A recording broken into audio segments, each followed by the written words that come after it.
say that the Iran scenario is exactly why other rogue states like North Korea build these weapons.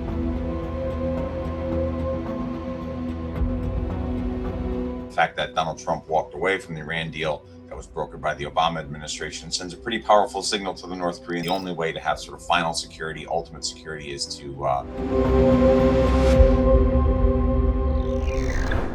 the analysis there, I think, is accurate, and I think many people who work on North Korea nuclear weapons would say that the Iran scenario is exactly why other rogue states like North Korea build these weapons, and we can imagine that others will do so in the future.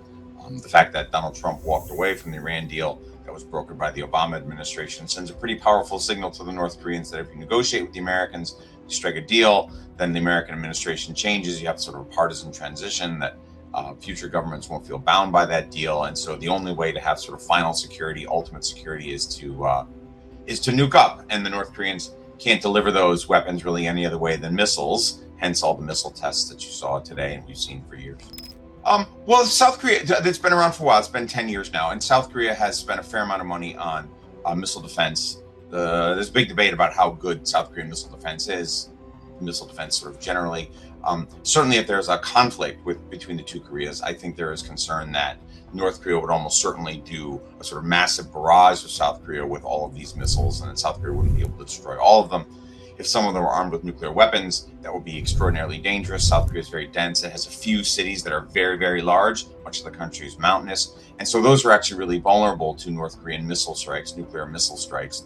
But that said, this has been an issue for a long time. There's really no other way that North Korea could strike South Korea in a big way. Its Air Force is really out of date. Its Navy is really out of date. Its Army is very large, but it's significantly outclassed. So missiles are the real threat, and that's something that the U.S. and South Korea have been working on for a good 2 decades now. So there's some kind of contingency out there. But yes, I mean, in principle, you're right. I mean, it is very alarming because North and South Korea is so vulnerable. Its cities are so large. Yeah, so we don't have a lot of leverage, to be honest. In part because the North Koreans are willing to absorb enormous costs in order to create missiles and nuclear weapons. Many other countries are not willing to impoverish their citizens, to brutalize their citizens, to pursue nuclear weapons as relentlessly as the North Koreans. I mean, the North Koreans really are at the kind of extreme outlier of sort of brutality and their willingness to just push the costs of sanctions onto their own population and recklessly sprint for nuclear weapons. So sanctions are useful, to the leverage you mentioned. Sanctions are useful in that way it can slow down the North Korean program. So without sanctions, they might have 200 nuclear weapons instead of 100. But they're not going to stop the nuclear march, and it's not going to certainly roll it back. And so the sort of traditional forms of leverage that we use, like in Iran, for example, right? We know the regime is sensitive to the economic costs of sanctions. In North Korea, they just don't care. The regime elite just doesn't care. And so that's why there's a lot of focus on military options, like we were talking about missile defense, because traditional diplomatic and economic tools just don't work very well with North Korea.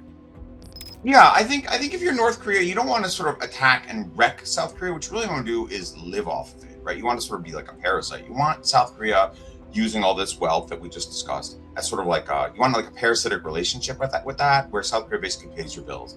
And as you said, South Korea, as we just all learned, right, a lot of countries are very, very exposed, right, have very long, tenuous supply chains and supply lines, right? In this case, for oil and fuel and other elements out of the Gulf, and that are really open to cutoff. Now, for North Korea, that's not quite as valuable because North Korea's Navy is really behind, right? North Korea's missiles give it some potential to strike those inputs. Actually, I would argue that this is actually probably a bigger revelation for China, which I think has just realized how significantly it can cut off South Korea, Taiwan, and Japan from fuel coming in from the Gulf. The Iranians are doing it at the point, but the Chinese could also do it here in the South China Sea. But yes, I think the larger point that South Korea is heavily globalized, is deeply integrated into world supply chains, right, means that South Korea is vulnerable to economic pressures, right, sort of military cutoffs at sea, in a way that North Korea is not, right? North Korea is really autarkic. I mean, it's very poor, but it's very autarkic. It just goes its own way and does what it wants. And so that willingness to carry those costs mean it's kind of buffered against these shifts and currents in the world economy, because it just has delinked from the world economy.